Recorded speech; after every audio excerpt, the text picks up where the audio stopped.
არსებობს მითი, რომელიც ძალიან ფართოდ არის გავრცელებული, რომ ქართულ არმიას შემორჩა რუსეთის კავკასიის ოლქში, სამხედრო ოლქში, მაგალითად, დატოვებული უზარმაზარი იარაღი, რომლის ათვისებაც ვერ მოახერხა პირველი რესპუბლიკის მთავრობა. აი, რამდენად რეალობას შეესაბამება. რა თქმა უნდა, ტყუილი არის ეგ.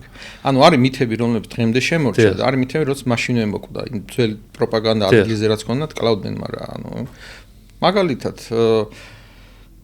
არის ეგ დოკუმენტები ხელმისაწვდომი და თბილისის და სამტრედიის არტილერიულ საწყობებში 1918 წელს რა იყო შეიარაღებაში უკანასკნელი ვაზნამდეა დათვლილი. დედადებს გრიფის აიდუმლო. ხა გრიფი რა თქმა უნდა მოხსნილი არის და ყველა შეუძლია წაიკითხოს, ღიადებს, ინტერნეტში შეუძლია ხალხს ნახოს, უნდა იცოდეს უბრალოდ სადებს. ისეთ კურიოზული განცხადებაც იყო იმ დროინდელ გაზეთში ამ პერიოდის, რომ გთხოვთ სხვადასხვა ფორმირებებს, ნუ მოგმართავთ თხოვნით იარაღზე და ტყვიებზე აღარ არის არაფერიო.